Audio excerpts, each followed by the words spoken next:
Voilà, donc nous sommes au moment du repas que le Seigneur nous a préparé. C'est comme ça qu'on pourrait appeler ça, dans le sens que la parole de Dieu nous dit clairement que l'homme ne vivra pas de pain seulement, mais de toute parole qui sortira de la bouche du Seigneur. Amen. Je voudrais vous parler d'un thème que vous avez l'habitude de faire, et dans ce que je viens de dire, j'ai donné le titre du message.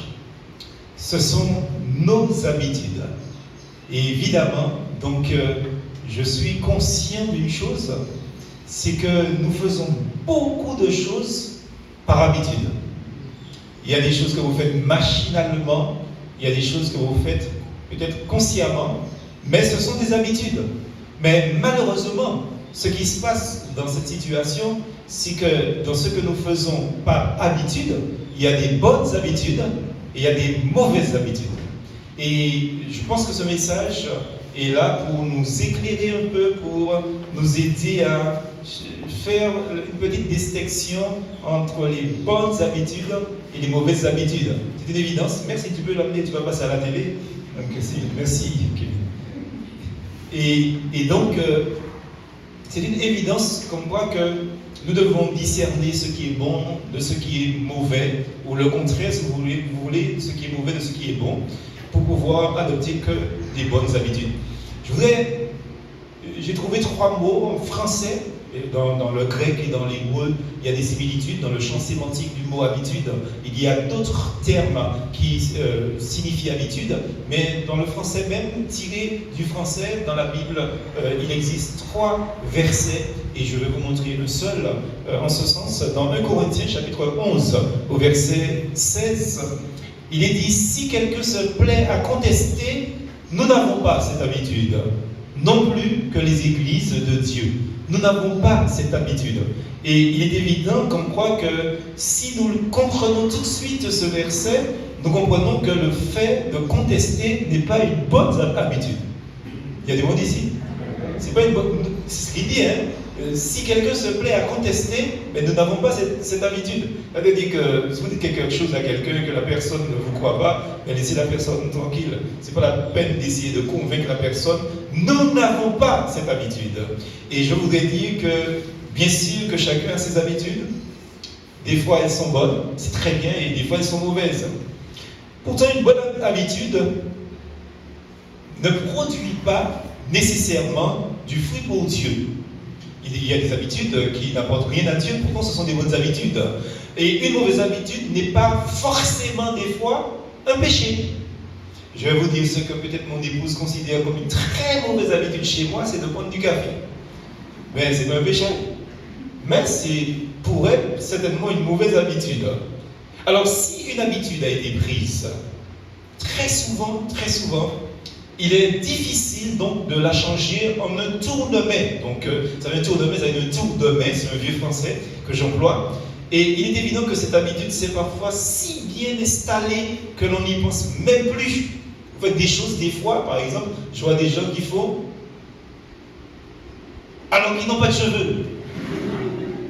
Vous voyez, donc, c'est là, et on n'y pense pas, mais comme les personnes, quand elles étaient jeunes, elles avaient peut-être beaucoup de cheveux, elles pensent qu'il y a toujours des cheveux sur la tête, et elles s'arrangent leurs cheveux, alors qu'ils sont youls. Vous voyez, donc, alors, c'est sûr que plus on l'a pratiqué, plus il est difficile d'y renoncer des fois, hélas. En tout cas, concernant les mauvaises habitudes, c'est pas risible, mais la Bible nous parle aussi d'habitudes comme celle du Seigneur lui-même. Vous savez que le Seigneur, il avait des bonnes habitudes. Et il est donc tout à fait scriptuaire, je veux dire scriptuaire, en quelque part de faire quelque chose par habitude et de le faire pour la gloire de Dieu, à la gloire de Dieu. Mais Dieu parle aussi, hélas, de mauvaises habitudes, pas du Seigneur. Le Seigneur n'avait aucune mauvaise habitude. Mais nous avons des mauvaises habitudes qui ne peuvent que l'attrister, hélas. Alors, essayons d'examiner de plus près ce que la parole de Dieu nous enseigne au sujet de nos habitudes ou des habitudes. Premièrement, je pense que Messire Cyr servi premier, c'est le Seigneur. Parlons des habitudes du Seigneur Jésus-Christ. La parole de Dieu nous dit que le Seigneur se rendait. On va prendre ce texte dans Luc 4, verset 16. Il se rendait. Donc, selon ses habitudes, selon sa coutume, donc je lis textuellement, il se rendit à Nazareth où il avait été élevé, et selon sa coutume. Vous voyez là, le mot n'est pas traduit en français par habitude, mais là c'est coutume. Donc, mais c'est selon ses habitudes ou selon son habitude, eh bien, il rentra dans la synagogue le jour du sabbat, il se leva pour faire la lecture. Et vous savez, on allait donc à la synagogue toutes les semaines. Donc voilà quelque chose qui doit déjà nous interpeller en tant qu'enfants de Dieu. Des gens qui disent, je ne me sens pas obligé d'aller dans une église. Vous savez, j'ai discuté avec une dame cette semaine qui se présente comme étant une enfant du Seigneur. Et je lui dis, mais dans quelle église tu te réunis? Donc dans une discussion que j'ai eue avec elle, elle me dit, non, mais je vais dans aucune église. Parce que les églises, ce sont les hommes qui l'ont créé. Jésus-Christ allait à la synagogue. Il allait au temple. Et je crois que c'est une bonne habitude. Je ne sais pas si on pense qu'on est meilleur que le Seigneur. Est-ce que nous, on a plus de discernement spirituel sur les choses de Dieu que le Seigneur, qui lui se rendait à la synagogue tous les samedis, tous les dimanches, chaque semaine. Le Seigneur, il allait à la synagogue. Et la parole de Dieu nous dit clairement que selon sa coutume, selon son habitude, voilà une bonne habitude à prendre, c'est de venir à la maison du Seigneur chaque semaine. C'est une très bonne habitude. Et il y a un autre endroit dont il est question des habitudes du Seigneur, c'est dans Luc chapitre 22, au verset 39. Il nous est dit que après être sorti, il alla selon sa coutume, c'est-à-dire selon son habitude, à la montagne des Oliviers. Ses disciples le suivirent. Vous savez, pour moi, ce verset est très parlant, parce que le Seigneur, il a adopté une bonne attitude et une bonne habitude en allant justement donc sur la montagne, au mont des Oliviers, pour prier. Et comme les disciples ont constaté que le Seigneur priait régulièrement parce qu'il avait l'habitude d'aller sur la montagne pour prier, eh bien les disciples ont commencé à le suivre et les disciples ont commencé aussi à prier. Ils ont su comment le Seigneur priait. Et vous êtes sûr, si les gens nous voient adopter des bonnes habitudes dans la vie de tous les jours, si nos enfants nous voient avoir des bonnes habitudes dans le foyer, si les frères et sœurs dans les églises nous voient ayant des bonnes habitudes, eh bien justement, ils vont nous suivre. Ils vont nous suivre. Alors, ce qui peut dire aussi que si nous adoptons des mauvaises habitudes dans tous les lieux que nous avons cités, eh bien, nos enfants, nos collègues, nos amis, nos frères et nos sœurs dans notre assemblée, ils vont faire les mêmes choses. Des bonnes habitudes, c'est ce que nous devons apprendre à faire, frères et sœurs, parce que c'est le Seigneur Jésus-Christ qui nous donne cet exemple. Le dernier texte, je voudrais vous montrer ce texte dans Marc 10, au verset 1er. La parole de Dieu nous dit qu'on croit que Jésus, étant parti de là, se rendit dans le territoire de la Judée au-delà du Jourdain. La foule s'assembla de nouveau près de lui et selon sa coutume, selon son habitude, il se mit encore à l'enseigner. Il se mit encore à l'enseigner. Ça veut dire qu'on croit que l'enseignement, la pédagogie, l'apprentissage était quelque chose de fondamental pour le Seigneur Jésus-Christ. Et dans toutes les églises, les pasteurs, les prédicateurs doivent prendre le temps justement d'étudier pour enseigner encore la parole de Dieu, encore et encore et encore la parole de Dieu, parce que l'enseignement est capital. Capital. Une église qui n'a pas d'enseignement, c'est une église qui va mourir. C'est une église qui va s'effriter, c'est une église qui va disparaître, parce que c'est l'enseignement. Vous savez, il y a quelqu'un qui a dit comme quoi que celui qui connaît, il a le pouvoir. Vous voulez avoir le pouvoir dans le monde? Connaissez la parole de Dieu. Connaissez la Bible, connaissez la volonté de Dieu. Christ, comme il avait l'habitude, il s'est mis à enseigner. C'est pour ça, à l'église d'Ajopa-Bouillon, nous mettons l'accent sur l'enseignement, parce que c'est fondamental, c'est capital. Nous voulons avoir des chrétiens forts, des hommes, des femmes, des personnes fortes dans la foi, de sorte que nous puissions prendre le pouvoir. Vous savez, frères et sœurs, moi je le dis, nous devons prendre le pouvoir. Nous n'avons pas, frères et sœurs, à reculer parce que les ténèbres s'avancent. Si nous voyons que les ténèbres s'avancent, nous devons foncer vers les ténèbres. Parce que, frères et sœurs, quand vous avez une lampe de poche dans vos mains allumées et qu'il y a des ténèbres devant vous, plus vous allez, là vous allez, il y a la lumière. Nous devons prendre le pouvoir.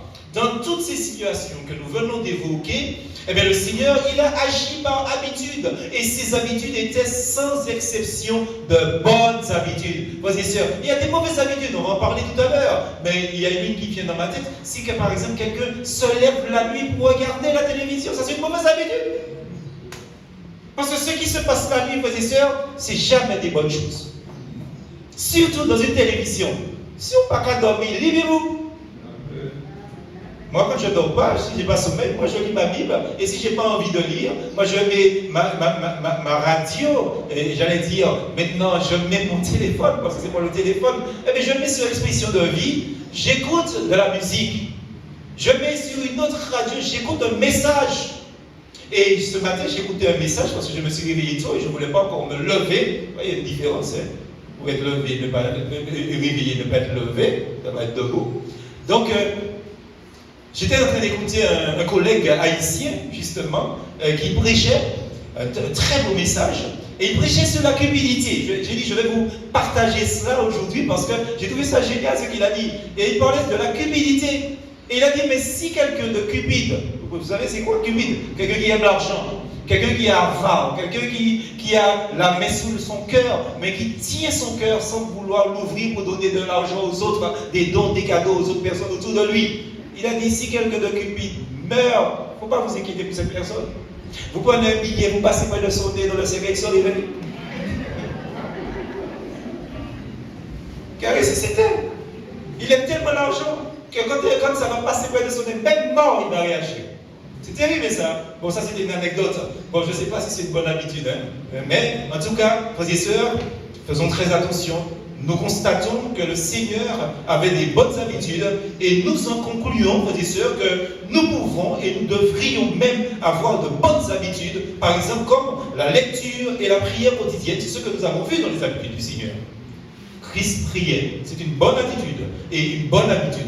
Christ rendait grâce aussi avant le repas. On l'a vu, frères et sœurs, donc quand il a mangé avec les disciples, quand il a multiplié les pains, quand il a multiplié les poissons, Christ rendait grâce. Et nous avons à rendre grâce, frères et sœurs, en quelques lieux que nous avons, nous trouvons, même si nous sommes dans un lieu public. Et je dis surtout, si nous sommes dans un lieu public, nous devons rendre grâce. Dire merci au Seigneur. On ne vous demande pas de faire une réunion de prière dans le restaurant de la personne. On vous dit, dites merci Seigneur.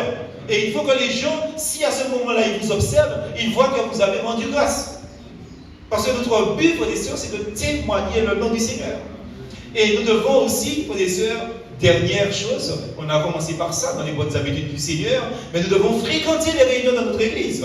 Il y a des chrétiens qui ont pris l'habitude, depuis le Covid, depuis février 2020, à ne pas venir à l'église ou à venir de temps en temps. Peut-être qu'il y en a d'Ajoupa-Bouillon qui sont en train de me regarder en ce moment. Et bien Christ, toutes les semaines, il avait une bonne habitude, c'est qu'il allait à la synagogue. Je n'ai pas entendu d'amen. J'ai dit que Christ, il avait de bonnes habitudes, c'est qu'il allait toutes les semaines à la synagogue, il fréquentait les réunions. Et nous allons parler de ça tout à l'heure. Mais regardons de plus près ce qui motivait notre maître lorsqu'il faisait une chose par habitude. Premièrement, à la synagogue, nous sommes convaincus d'une chose, c'est que le cœur de notre Seigneur était rempli de la parole de Dieu. Il se leva et lut des paroles pleines de bénédiction. Comme notre cœur est rempli de la parole de Dieu, eh bien, ça veut dire que nous aimons le Seigneur. Et chaque fois que nous savons que la parole du Seigneur est développée en quelque part, là, justement particulier dans notre église, eh bien, comme c'est le Seigneur, nous sommes là. Deuxième chose, à la montagne des Oliviers. Voilà, frères et sœurs, un événement, ou des événements habituels du Seigneur, où la Bible nous présente une situation aussi identique. Bien des sentiments du Seigneur nous sont révélés à ce moment-là. C'est pour lui un endroit particulier où il se rendait volontiers et où il avait souvent séjourné et enseigné, frères et sœurs. Vous savez comme quoi que dans Zacharie, chapitre 14, versets 4 et 5, eh bien c'est là qu'il apparaîtra aux siens dans l'avenir. Il nous a dit, ses pieds se poseront ces jours sur la montagne des Oliviers, qui est vis-à-vis de Jérusalem, du côté de l'Orient. La montagne des Oliviers se fendra par le feu à l'Orient et à l'Occident, et il se formera une très grande vallée, une moitié de la montagne reculera vers le septentrion et une moitié vers le midi. Mais c'est une réalité. Vous fuirez alors dans la vallée de mes montagnes, car la vallée des montagnes s'étendra jusqu'à Adzel. Vous fuirez comme vous avez fui devant le tremblement de terre au temps d'Osias, roi de Juda, et l'Éternel, mon Dieu, viendra et tout cesser avec lui. Frères et sœurs, voilà des bonnes habitudes. Et il est évident, comme quoi que nous devons suivre le Seigneur en ce sens, en prenant des bonnes habitudes. Le Seigneur avait un endroit qu'il avait choisi où il allait prier, où il allait parler à son Père. Et nous devons choisir un endroit, choisir un moment où nous prions, où nous parlons avec notre Père Céleste. Il y a des personnes qui me disent, oui, mais je n'ai pas de bureau, je ne suis pas seul dans ma chambre, etc. Mais il y a bien des choses que vous faites seul. J'ai dit, il y a bien des choses que vous faites seul et que vous trouvez un endroit pour le faire. Il n'y a personne ici. Des choses qui n'ont rien à voir avec le Seigneur, que vous trouvez bien de faire seul, dans un endroit où personne ne peut vous voir. Alors ce que vous devez faire avec et pour le Seigneur, vous devez trouver un endroit pour le faire avec le Seigneur. Troisième chose, son enseignement.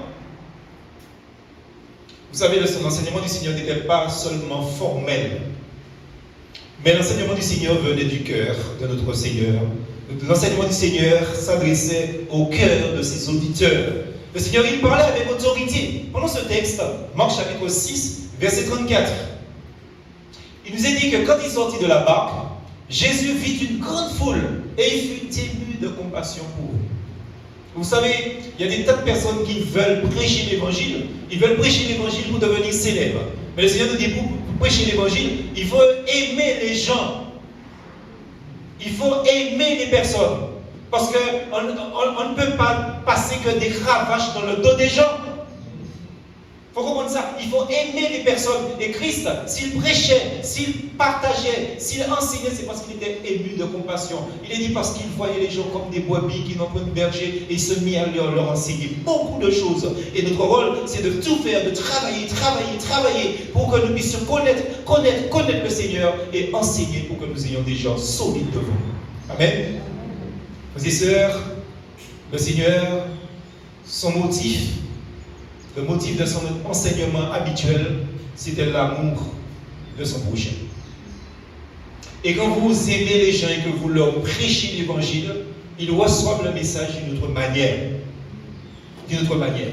Tout cela ne devait-il pas nous inciter à ne pas seulement suivre de bonnes habitudes, mais aussi à les faire, à nous y engager de tout cœur.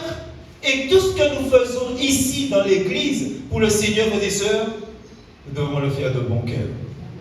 Quelles que soient les habitudes que nous avons dans l'église, dans le service du Seigneur, nous ne devons pas le faire simplement parce qu'il faut le faire. Nous ne devons pas le faire simplement parce que c'est mon ministère, c'est mon secteur de service chrétien. Oui, nous devons le faire en ce sens parce que nous avons un domaine dans lequel nous devons travailler pour le Seigneur, mais nous devons le faire de bon cœur. De bon cœur. Tout ce que vous faites pour le Seigneur, faites-le de bon cœur, nous dit le Seigneur dans sa parole. Est-ce qu'on peut dire amen à ça? Pour limiter le Seigneur à cet égard. Donc la question qui se pose, chacun de ceux qui m'écoutent là, je m'adresse à vous à la deuxième personne du singulier, et toi, qu'est-ce que tu fais? Comment tu sers ton Dieu?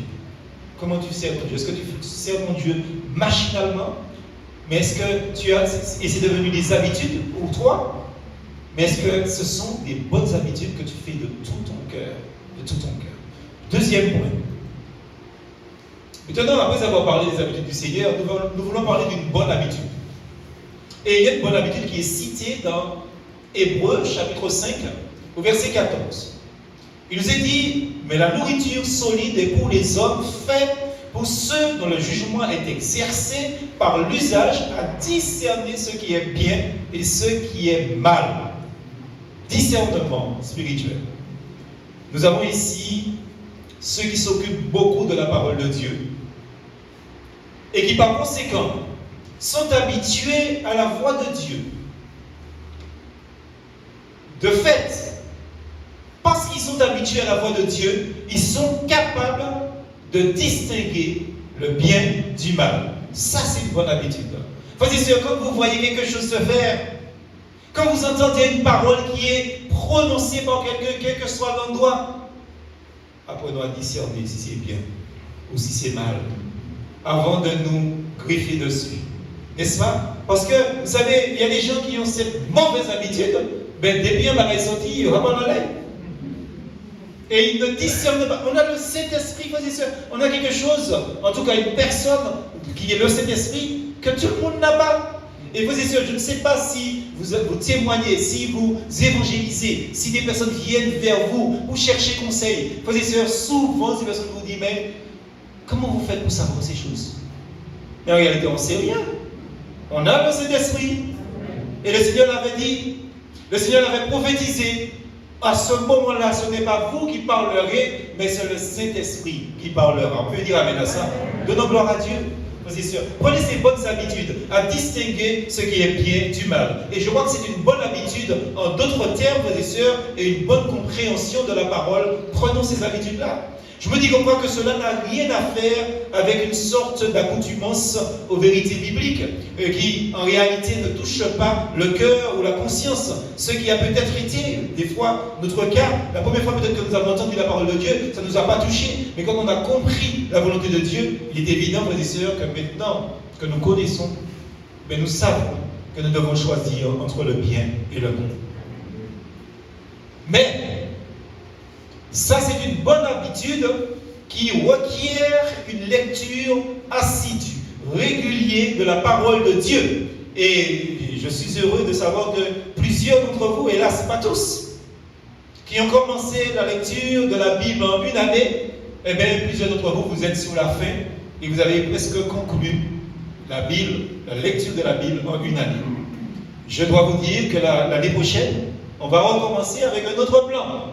Et que bientôt vous aurez sur les réseaux sociaux et sur le groupe de l'Église le plan que nous avons choisi afin que vous puissiez vous y accoler, que vous puissiez vous adhérer, que vous puissiez vous inscrire parce que nous devons lire la Bible.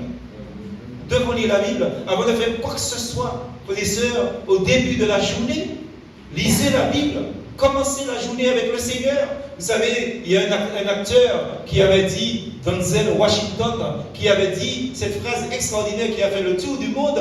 Il a dit, quand il va se coucher, il envoie ses pantoufles au fond, au-dessous de son lit. C'est pour que le lendemain matin, il se mette à genoux pour le récupérer. Et comme il est déjà à genoux, eh bien, il prie.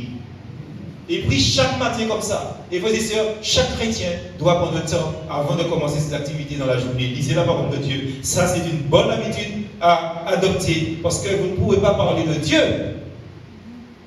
Mais si vous ne le connaissez pas, comment vous pouvez parler de quelqu'un que vous ne connaissez pas? C'est un peu prétentieux.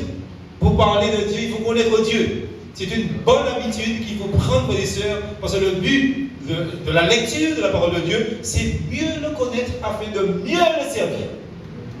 Et nous finissons ce deuxième point par deux lectures. La première se trouve dans le psaume 143 au verset 10. Il nous est dit dans ce psaume 143 au verset 10, « Enseigne-moi à faire ta volonté, car tu es mon Dieu. Que ton bon esprit me conduise sur la voie droite. » Donc, Dieu nous donne des bonnes habitudes. Et nous devons apprendre des bonnes habitudes. Un autre texte, deux versets, Éphésiens chapitre 5, au verset 8, et après le verset 10. Il dit, autrefois vous étiez ténèbres, et maintenant vous êtes lumière dans le Seigneur. Marchez comme des enfants de lumière. Verset 10. Examinez ce qui est agréable au Seigneur. Examinez ce qui est agréable au Seigneur. Frères et sœurs, nous devons apprendre l'art de distinguer, de discerner, d'examiner les choses. Ne nous n'adoptons pas, frères et sœurs, de mauvaises habitudes parce que les gens du monde adoptent des habitudes. N'apprenons pas à parler d'une certaine manière parce que les gens du monde parlent d'une certaine manière. Nous devons parler comme un enfant de Dieu. Nous devons avoir des habitudes d'enfants de Dieu. Et quand les gens, justement, trouvent bizarre que nous allons le soir prier à l'église, frères et sœurs, nous ne sommes pas mêlés avec ça. Nous faisons les choses parce que c'est ce que le Seigneur faisait chaque soir. Et nous n'avons pas prié chaque soir. Chaque soir, le Seigneur il allait au mont des Oliviers et il priait. Nous le faisons une fois par semaine. Nous le faisons une fois par semaine, frères et sœurs, et ça force certaines personnes. C'est impressionnant. Une fois par semaine, et ça force certaines personnes, alors que ces mêmes personnes sont prêtes à chanter. Te ressembler, Jésus, c'est mon espoir suprême.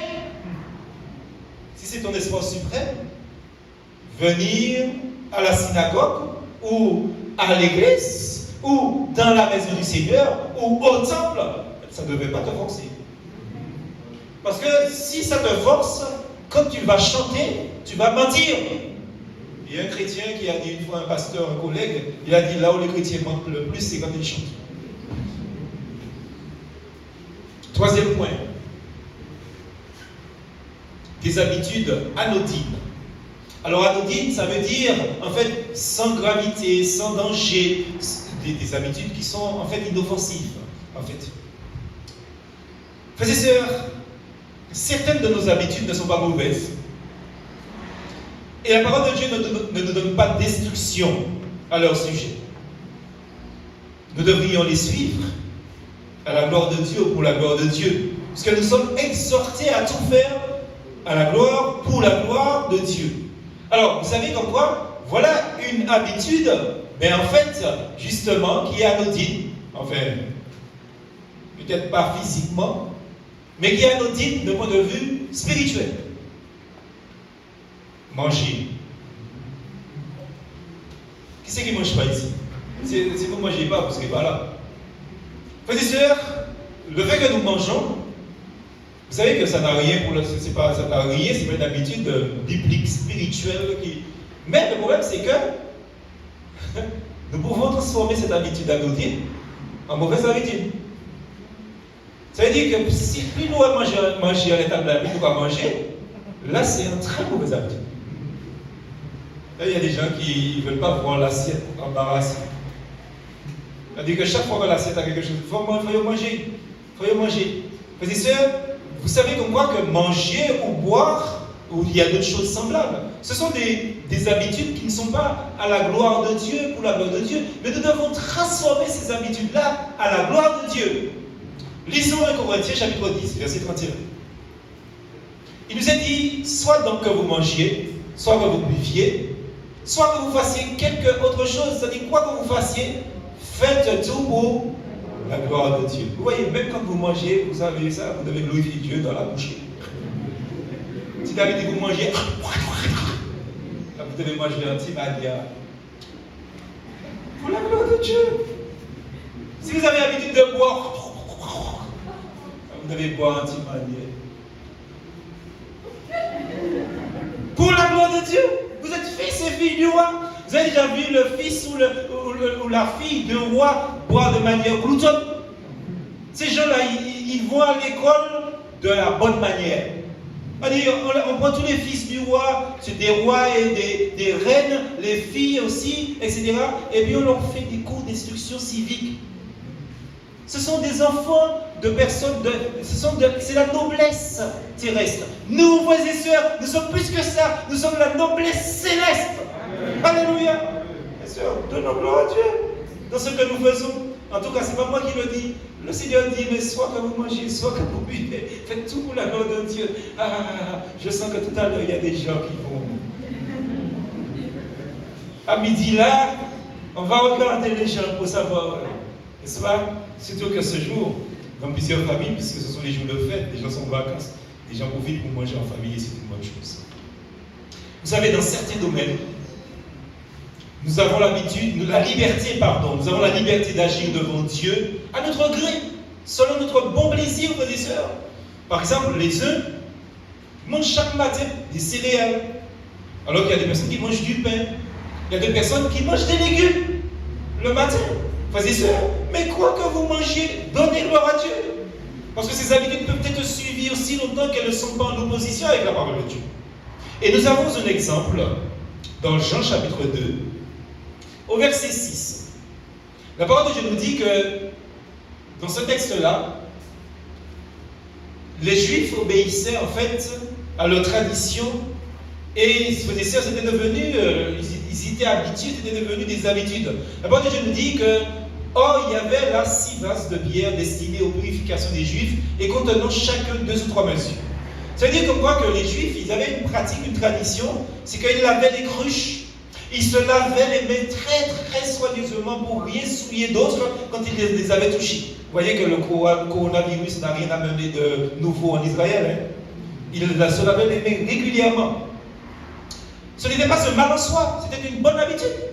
Et tous ceux qui ont fait des études de médecine ici, mais ils vous diront comme quoi qu'il faut toujours vous laver les mains dès que vous entrez chez vous. J'espère que dans ce domaine-là, le coronavirus nous aura appris des bonnes manières.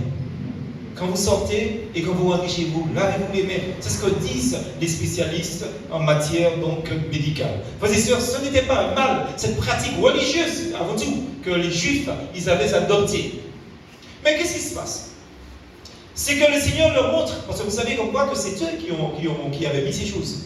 Le Seigneur leur montre clairement que le fait de transgresser le commandement de Dieu, c'est-à-dire, ils aimaient se laver les mains, ils aimaient se purifier, ce qui était, je le répète, une bonne habitude. Mais ces mêmes personnes qui étaient très très précautionneux, comme on va dire, pour ces choses-là visibles, eh bien, ils déshonoraient leur père et leur mère. Et le Seigneur leur reprochait ça. Le Seigneur leur reprochait ça. Le Seigneur leur montre clairement que le fait de transgresser la parole de Dieu, celui de déshonorer père et mère, eh bien, pour obéir à des traditions, eh bien, ça entraînait leur condamnation, parce qu'il leur disait justement, ça se trouve dans Matthieu, on ne va pas lire parce que c'est long, ceux qui prennent des notes, Matthieu 15, verset 2 à 19, eh bien, le Seigneur leur dit tout simplement que si vous êtes capable de respecter les traditions des hommes, eh bien, vous devez être capable de respecter la parole de Dieu. Et en ce moment, frères et sœurs, on respecte la parole des hommes. Hein. Partout où vous allez, on vous dit 1 mètre de distance. Si vous entrez sans masque, j'ai vu ça devant moi, on a dit, monsieur, vous êtes prié de sortir. Ben, l'État a dit, voilà comment on doit fonctionner. Et tout le monde respecte cela, frères et sœurs. Eh bien, si nous respectons les traditions, les commandements des hommes, nous devons respecter les commandements du Seigneur. Amen. Amen, amen, amen. Frères et sœurs, cela n'était alors plus anodin, parce que, effectivement, ces habitudes les condamnaient parce qu'ils ne respectaient pas la parole de Dieu. Nous terminons par une question. Est-ce que tes habitudes, les habitudes que tu as considérées comme légitimes jusqu'ici, sont-elles toutes conformes à la parole de Dieu? Et c'est à chacun d'y répondre, bien évidemment. Maintenant, parlons des mauvaises habitudes. Parce qu'il y en a une qui est citée et que nous allons lire en 1 Corinthiens 11, verset 16. Nous allons lire ce beau texte. Si quelqu'un se plaît à contester, nous n'avons pas cette habitude, non plus que les églises de Dieu. Nous vivons dans un siècle, et en particulier, nous sommes affiliés à un pays, à une nation, où la contestation est le socle, justement, constructif de cette nation. Vous savez que ce qu'on appelle la République française, 5e République, 4e République, etc., eh bien, la dernière, justement, en date, c'était mai 68. Et tous les présidents qui sont passés il y a quelque temps, et qui sont là d'ailleurs, sauf peut-être le nouveau, puisqu'il est plus jeune, justement, enfin l'actuel, puisqu'il est plus jeune, mes frères et sœurs, Hollande, Chirac, tous ces gens-là, Giscard, eh bien, c'était ce qu'on appelle des soixantards.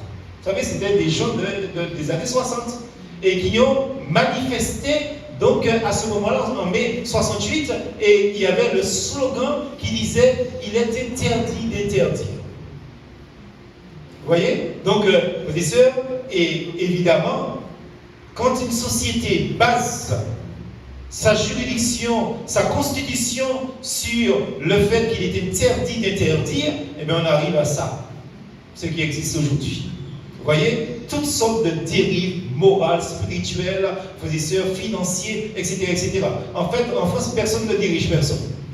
Parce que tout le monde a les droits. Tout le monde a les droits de tout faire. Il est interdit d'interdire. Après, ils ont écrit, vous savez, mon pasteur me disait que quand il est parti à l'Institut biblique, il a vu ce panneau devant lui. Il est interdit d'interdire. Et moi, quand je suis parti aussi, j'ai vu un autre panneau qui disait il est interdit d'interdire les interdits. C'est tout dit. Vous voyez? Donc, et dans ces choses, dont il est question qu'il est interdit d'interdire, eh bien, il y a des mauvaises habitudes, frères et sœurs. La contestation, c'est une mauvaise habitude. Ce n'est sans doute pas une attitude constante pour nous. Mais lorsque tout ne marche pas comme nous le souhaitons, eh bien, frères et sœurs, n'avons-nous pas parfois l'habitude de vouloir contester? Les parents dérivent leurs enfants comme étant des contestataires, qui aiment toujours contester. On a grandi dans un pays comme ça, et il est évident, frères et sœurs, que partout, il y a toujours de la contestation, évidemment. Et comme dans le monde, il y a toujours de la contestation, eh bien, on pense que l'Église, c'est une démocratie. On doit contester aussi. Eh bien, l'Église, je suis désolé de le dire, et même si demain matin, je me retrouve seul derrière la chaîne, il n'y a personne ici, l'Église n'est pas une démocratie. C'est le Seigneur qui dirige son Église. Et n'essayez pas d'amener la démocratie dans les églises. Ça ne va pas marcher. Parce que vous voyez vous-même que ça ne marche pas dans le monde. Personne ne dirige personne. Et dans une société, frères et sœurs, il faut un groupuscule de leaders. Il faut un leader dans le groupuscule en plus. Il faut que si après ce groupuscule crée des sous-groupuscules, dans des sous-groupuscules, il faut un chef. Et cette mauvaise position, on ne vous demande pas d'être d'accord avec les gens. Vous savez, j'ai grandi dans une église, j'étais dans une chorale, je n'aimais pas forcément les chants qu'on m'a demandé de chanter. Mais je n'ai jamais dit que je n'aimais pas les chants. Je n'ai jamais dit ça. Je n'ai jamais dit à la directrice de chorale que ce chant-là ne me plaît pas, je ne suis pas d'accord. Aujourd'hui, dans les églises, comme ça, dans les groupes de louanges, comme dans les chorales, dans les groupes de musique, on choisit, ah non, j'aime pas ce chant, je ne chante pas. Vous parlez chanter, sortez en groupe là, sortez en chorale là, sortez en disant bagaille là, parce que si vous parlez chou là, c'est pour chanter. Il n'y a personne ici. C'est pareil dans une église, frères et sœurs. Et j'aime à dire tout le temps aux nouveaux arrivés, et je le rappelle à ceux qui sont anciens, quand vous venez dans l'église d'Ajoupa-Bouillon, vous avez vu que c'est une église où vous vous sentez bien, mais dans l'église d'Ajoupa-Bouillon, il n'y a pas de contestation, il y a des discussions, on parle entre nous. Et on s'entend sur les choses, mais il n'y a pas de révolution. Il n'y a pas de révolutionnaire, il n'y a pas de syndicaliste, il n'y a pas de contestation. C'est ce qui fait que notre église, dans laquelle nous nous trouvons, nous nous sentons bien. Et si vous demandez à devenir membre de cette église, c'est parce que vous l'avez trouvé bien. Alors n'amenez pas de mauvaises habitudes dans l'église. Ça, c'est ce que nous disons. Et je suis content qu'il n'y a pas seulement que ma famille ici qui demande qui va peut-être venir ici. Il y a d'autres personnes. Parce qu'il faut bien comprendre ça. Il est important pour nous de comprendre ces choses. Parce que si vous voulez qu'une chose fonctionne bien, on ne vous demande pas d'être d'accord. Vous croyez que je suis toujours d'accord avec ma femme? Je ne suis pas toujours d'accord avec ma femme. Mais pourtant, des fois, elle me dit, fais ça, fais la vaisselle. Cette semaine, elle m'a encore fait le coup. Elle m'a dit, il y a un cadeau dans la cuisine pour toi. Et comme c'est mon anniversaire, je me dis, tiens, j'ai un cadeau en avance. Alors je sors de mon bureau, je monte vitement, je trouve l'évier rempli de vaisselle sale. J'ai vu le cadeau. Je n'étais pas content, mais j'ai fait ma petite vaisselle. Est-ce qu'on peut dire amen à ça? Voilà. C'est ça le couple, bien sûr. Vous ne serez pas toujours d'accord sur tout. Votre femme va vous dire de faire quelque chose, c'est parce que vous êtes le chef de foyer que votre femme n'a pas le droit de vous dire de faire la vaisselle. Regarde! Même je prie dernier, nous va parler, c'est plus petit. Après, on va passer ça sur Nicolas, après sur Max. Donc c'est tant pis pour toi, les derniers sont les derniers, pas les premiers. C'est ça, il faut comprendre, frères et sœurs, que ce fait contestataire, frères et sœurs, c'est dans le monde que ça se passe. Et si les gens du monde veulent venir dans les églises, c'est parce qu'ils estiment qu'il y a dans l'église ce qu'il n'y a pas dans le monde. Et je me dis comme quoi que ce texte de 1 Corinthiens 11, frères et sœurs, c'est le point central. Ce point central-là est différent. Nous devons tous, pourtant, nous demander si une forme plus atténuée de contestation ne se manifeste pas en nous. Des fois, on dit rien, mais on boue. Il ne faut pas bouillir non plus. Ah oui, bouger à la chaise, c'est pas calme. Vous savez que l'eau qui boue, quand une eau boue, ça danse, hein? Quand l'eau ne boue pas, c'est calme. Et des fois, il y a des gens, ils ne disent pas, mais on les choses là. Donc, oui. Eh bien, Freddy. Donc, Freddy, parce que de toute manière, à force de bouillir, c'est chiant. Parce que l'église d'Ajoupa-Bouillon a une éducation. Des fois, je n'ai même pas besoin de vous dire, Freddy, quand il tape, les frères et sœurs qui sont Freddy. Faisons très attention. Alors, une mauvaise habitude encore qui existe et qui est dans la Bible, c'est Hébreux 10, verset 25, où il nous est dit ce qui suit. On va lire.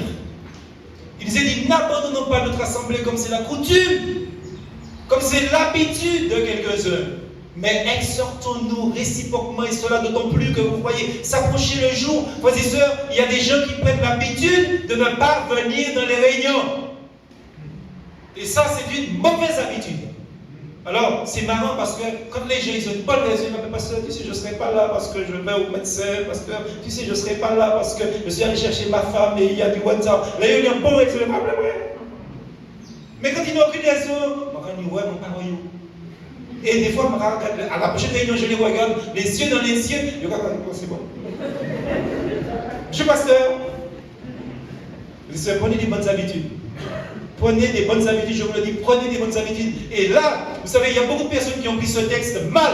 Parce que les gens pensent comme quoi que ce texte veut dire en premier lieu ceux qui laissent leurs églises pour aller dans une autre église. Non, c'était pas ça. En ce temps-là, quand la Bible était écrite, il n'y avait pas ces églises de proximité comme il y en avait, où les gens disaient je veux visite. C'est pas ça, c'est pas de ce qu'il s'agit. Ce texte parle vraiment, si vous lisez bien le texte, si vous étudiez le texte, comme il le faut, ce texte dit qu'il y a des chrétiens qui avaient pris l'habitude de ne pas venir en réunion. Alors, à partir d'actuellement, lire notre manière. Comme ça, là, lire notre manière. Et c'est pour ça que je dis, il y a des gens qui lisent la Bible. Des fois, je dis, quand il est en bas. Mais ce verset dit, il y a des gens qui abandonnent leur église, ils abandonnent leur assemblée, pas pour aller visiter une église, pas pour aller se faire membre dans une église. Non, simplement pour pas qu'à royaume. Et il y a un proverbe qui dit, pour vivre mieux, c'est vivre caché. Mais quand vous êtes dans une église, vous ne pouvez pas vivre caché. Vous ne pouvez pas vivre caché. Vous êtes dans un corps. Et vous avez vu, vous êtes déjà arrivé un jour et puis vous dites, eh bien, où est mon petit orteil? Il n'est pas dans la visite. Hein? Quand vous vous levez, vous avez les 5 doigts de pied. Quand vous regardez vous-même, vous voyez vos 5 doigts, si vous n'avez pas eu d'accident, bien sûr. Si, quand vous regardez votre corps, vous voyez, vous avez les 2 bras. Vous pouvez dire, tiens, mon bras était chez le voisin en visite. Hein? Non. Un membre du corps de Christ doit être dans le corps de Christ. C'est important. Sinon, vous faites de nouveaux handicapés. Nous avons besoin de chaque réunion dans l'église. Si un réel empêchement survient, le Seigneur le sait. Comme il sait aussi si nous nous en privons par négligence. Alors évidemment, il y a des bien-aimés qui travaillent, il y a des bien-aimés qui sont malades, il y a des bien-aimés qui sont absents pour des raisons légitimes. Mais frères et sœurs, il y a des gens qui n'ont aucune raison. Frères et sœurs, vous vous rendez compte, et je le dis pour tous ceux qui nous regardent, et surtout pour ceux qui nous regardent, justement, à travers Internet. Frères et sœurs, vous savez comment on a de nos églises baptistes en Martinique, qui avaient, des églises qui ont un nombre conséquent de membres. Ils ont prévu de faire 3 cultes le dimanche. Eh bien, même pas un seul culte n'est pas rempli de personnes. Vous vous rendez compte? Ils avaient prévu de faire 3 cultes le dimanche. Eh bien, le premier culte n'est pas rempli. Eh bien, ils ont cassé ça, ils font qu'un seul culte. Les gens ont pris l'habitude de ne pas aller à l'église. Et c'est pas normal. Alors, ils vous disent comme quoi que, ils suivent le culte sur Internet. J'ai déjà dit ça. L'église n'est pas virtuelle. Mais elle est réelle. Et quand nous faisons des choses par Internet, nous le faisons simplement parce que nous sommes empêchés de venir ici. Mais dès que nous avons l'occasion de revenir dans notre église, nous terminons avec ça. Et ce que nous faisons le dimanche, qui est la projection de la prédication, ce n'est pas le culte que nous transmettons, et ce n'est pas non plus à cause du Covid. Nous le faisons parce que nous avions déjà l'habitude de le faire. Si nous sommes réunis au nom du Seigneur, il est présent au milieu de nous, mais d'une manière invisible. Et cette bénédiction particulière n'est pas donnée à la maison, dans un autre lieu. Cette bénédiction, je le dis, la bénédiction que nous recevons quand nous nous réunissons dans le Seigneur avec les frères et sœurs, vous n'avez pas cette même bénédiction dans la maison derrière l'écran. Je le dis, je le redis, frères et sœurs. Ça, c'est important de le dire et de le préciser, parce que la Bible dit clairement, je suis dans la joie. Est-ce que quelqu'un est dans la joie d'être à la maison du Seigneur ici? Je suis dans la joie quand on me dit allons à la maison du Seigneur, parce que c'est là qu'il envoie la bénédiction. Alléluia, merci Seigneur. Vous savez pas quelle bénédiction nous recevons là en ce moment. Bénissons l'Éternel. Bénissons l'Éternel. Il y a des gens qui doivent se poser la question, mais pourquoi elle réussit? Pourquoi il réussit? Pourquoi il a ce savoir? Mais bénédiction là, il a. Le Seigneur nous bénit. Encourageons-nous, frères et sœurs. à ne pas abandonner notre assemblée. Désolé, faisons ça, frères et sœurs. Encouragez-nous. Et puis un autre danger qui nous est présenté clairement par ce verset. Alors le verset c'est dans Corinthiens 15, au verset 33. Je ne vais pas rester dessus parce qu'il nous faut voir le dernier point rapidement. Eh bien, il est dit dans ce texte, ne vous trompez pas. Les mauvaises compagnies. Est-ce qu'on peut lire le texte avec moi? Les mauvaises compagnies corrompent les bonnes mœurs. Ça, c'est une mauvaise habitude.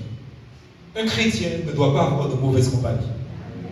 Je vous l'ai toujours dit, frères et sœurs, vous avez aussi une éducation de la part de vos parents, de la part de vos instructeurs, de moniteurs, monitrices et de votre pasteur. Il y a des gens qui ne sont pas fréquentables.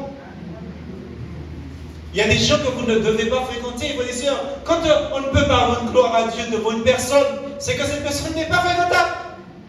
Ce n'est pas dire que la personne a une mauvaise vie, mais la personne ne veut pas nous parler de Dieu, mais elle n'est pas fréquentable. Parce que si une personne, par sa présence, m'interdit de parler de mon Dieu, m'interdit de bénir mon Dieu, m'interdit de même dire Amen, cette personne n'est pas fréquentable. Mauvaise compagnie. Mauvaise compagnie, ne vous y trompez pas, les mauvaises compagnies corrompent les bonnes mœurs. Et il est évident, frères et sœurs, qu'on voit que si nous avons des mauvaises compagnies, nous allons perdre nos bonnes manières. Nous allons les perdre. Alors, une question pour terminer ce point. As-tu de mauvaises compagnies? As-tu des mauvaises relations, des relations inutiles avec des gens avec lesquels tu ne peux pas rendre témoignage? Alors, on peut travailler avec quelqu'un qui n'est pas au Seigneur, qui n'est pas le Seigneur. On sait qu'on travaille, on n'a pas de toute manière, nous travaillons pas nous parler. D'accord? Ça ne rentre pas dans le cadre, mais je parle des fréquentations. Des fréquentations. Même si c'est la meilleure voisine, même si c'est le meilleur voisin, si ce n'est pas une bonne compagnie, c'est pas fréquentable. C'est pas fréquentable, mes sœurs. Faites attention à cela. Et sachez que, automatiquement, vous renoncerez à vos bonnes habitudes en fréquentant des mauvaises fréquentations, des mauvaises personnes. Il n'y a aucune exception et les conséquences insidieuses, peut-être, je vous le dis, les ne se feront pas longtemps attendre. Il y aura des conséquences qui vont arriver tout de suite. Même si ça ne vient pas immédiatement, mais à un moment donné, vous allez voir que ce que vous n'avez pas l'habitude de dire, de faire, là où vous n'avez pas l'habitude d'aller, vous irez aussi. Ça veut dire que vous avez déjà été corrompu à un moment. Vous ne le savez pas, mais c'est-à-dire que c'est comme si c'est quelqu'un qui est en train de pourrir sur lui-même et vous avez quelque chose qui pourrit sans. Pourquoi faire gomme? Ça va être intéressant, mais tout le monde qui a senti, qui a senti. Ou pas senti, ou pas même ça, ou pas senti. C'est ça que ça veut dire corrompu. Et il y a des personnes qui sont corrompues parce qu'ils ont des mauvaises fréquentations et ils sont étonnés que les chrétiens ne les fréquentent pas. Les chrétiens, ils sont habitués à une odeur de Jésus-Christ. Et quand nous sentions l'odeur des diables, nous comprenons. C'est une odeur de dehors. Il y a une mauvaise odeur là. Attention. Dernièrement, s'habituer au mal. Justement, c'est la conséquence. Au moins 3 questions. La première, je me dis, n'est-il pas triste de s'être déjà habitué au mal? Vous savez, les versets suivants du livre du prophète Jérémie nous le signalent. Lisons dans Jérémie chapitre 2, verset 33. Il est dit, comme tu es habile dans tes voies pour chercher ce que tu aimes, c'est même au crime que tu les exerces. Jusque-là. Mais c'est que c'est triste et inquiétant. Parce que le texte dit bien que tu cherches ce que tu aimes. Tu cherches ce que tu aimes. Si tu cherches ce que tu aimes, c'est clairement indiqué que tu ne cherches pas ce que Dieu aime. Tu cherches ce que tu aimes. C'est triste. Un chrétien doit rechercher ce que Dieu aime. C'est inquiétant dès qu'un chrétien commence à chercher ce qu'il aime. Deuxième question. Avant la deuxième question, on va lire au chapitre 13, verset 23, où il nous est dit, un Éthiopien peut-il changer sa peau et un léopard ses taches? De même, pourriez-vous faire le bien, vous qui êtes accoutumés, vous qui avez pris l'habitude à faire le mal, l'habitude à faire le mal. Voyez, frères et sœurs, si nous fréquentons des gens qui font le mal, nous prendrons des mauvaises habitudes. Nous prendrons l'habitude de mal faire ou à faire le mal. C'est important de nous rappeler ces choses. Deuxième question, cela peut-il nous arriver? Oui, malheureusement, à chacun de nous. Notre conscience, qui était jusque-là sensible, mais qui avec le temps s'est progressivement endurcie, s'est progressivement accoutumée, habituée aux normes du monde. Aux normes du monde. Attention. Troisième question, et à quoi nous sommes-nous habitués? C'est simple, au péché. Au péché. Vous savez, il y a un texte que j'aime beaucoup dans le Cantique des Cantiques, au chapitre 2, verset 15, où il est dit, prenez-nous les renards, les petits renards qui ravagent les vignes, car nos vignes sont en fleurs.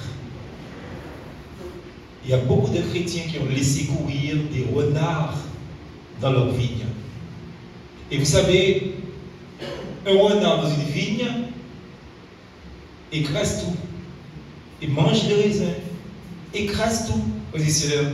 Et l'ennemi, ce renard, vous savez que Christ a traité Hérode de renard aussi. L'ennemi a gagné toujours plus de place dans nos vies. Et il ravage les vies du Seigneur. Je voudrais m'adresser à vous, de tout mon cœur, en vous disant, mon frère, ma soeur, mes frères et sœurs, prenez cet enseignement au sérieux. Prenez cet enseignement au sérieux dans l'amour. Parce qu'un tel chemin avec de mauvaises habitudes, ce sera un chemin pour vous sans issue. Sans issue. Seul le Seigneur peut nous aider.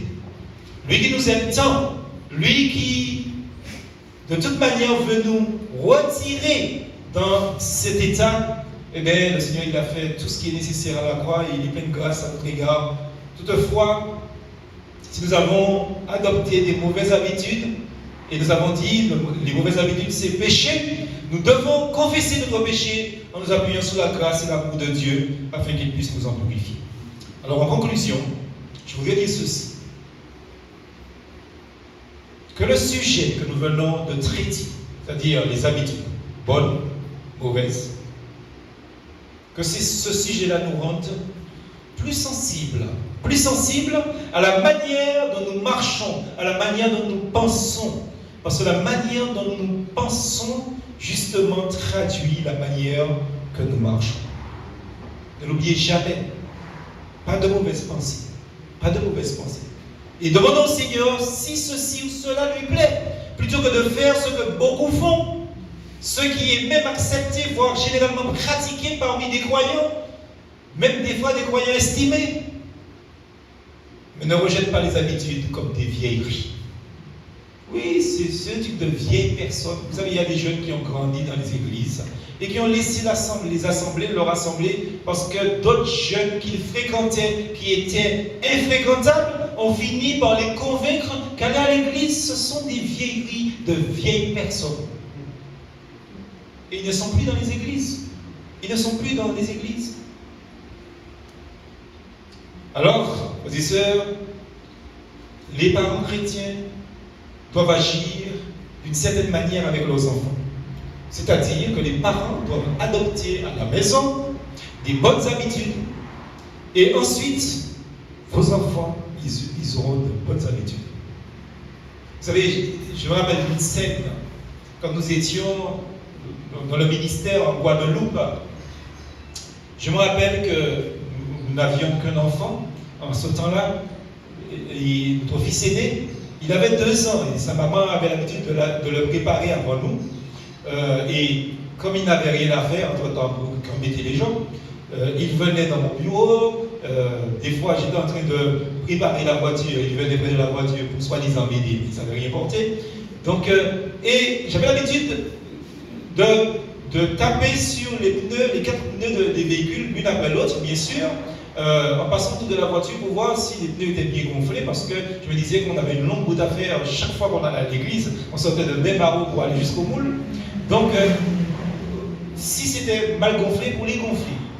Et un jour que j'étais en train de me doucher, je me dis, mais il est où le fils aîné? Et je regarde derrière, à travers donc, les vitres, et je vois notre fils aîné qui est en train de taper sur les pneus de la voiture. Et il a fait le tour de la voiture, il tapait. Alors après je lui ai dit, mais tu faisais quoi quand tu tapais sur les pneus? Et il m'a dit, je ne sais pas. Vous voyez comment les enfants imitent leurs parents. Ils ne savent pas ce qu'ils font, mais ils apprennent ce que nous faisons. Alors faisons des bonnes choses devant les enfants, pour que les enfants adoptent des bonnes habitudes. Amen. C'est important, frères et sœurs. Ce que tu fais aussi, fais-le de bon cœur pour le Seigneur. Et tout ce que tu fais pour lui, ou pour tes semblables, fais-le de bon cœur pour le Seigneur. Il est évident que c'est la volonté de Dieu que nous puissions agir ici. Je voudrais terminer par 2 versets, Colossiens 3, verset 23, que vous connaissez, que j'ai cité à plusieurs reprises dans ce message. Tout ce que vous faites, faites-le de bon cœur, comme pour le Seigneur. Comme pour le Seigneur. Et non pour les hommes. Même si c'est à un homme que vous vous adressez. C'est pour le Seigneur que vous le faites, ce n'est pas pour les hommes. Deuxième texte, 1 Corinthiens 10, verset 31. Soit donc que vous mangiez, soit que vous buviez, soit que vous fassiez quelque autre chose. Ça veut dire quoi que vous fassiez d'autre. Faites tout pour la gloire de Dieu. Amen. Et je terminerai par ce cantique, comme j'aime faire.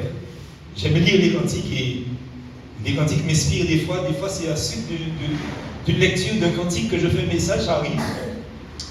Il est dit dans ce cantique, marchez en ta présence, fidèle et doux sauveur, dans une humble assurance, en ton bras, en ton cœur, ne cherche qu'à te plaire, et tout ce que l'on fait, c'est le ciel sur la terre, c'est le bonheur parfait. Faites tout pour la gloire de Dieu. Amen. Est-ce qu'on peut dire Amen à ça? Amen. Que le Seigneur bénisse sa parole de notre cœur. On va se tenir debout, on va prier.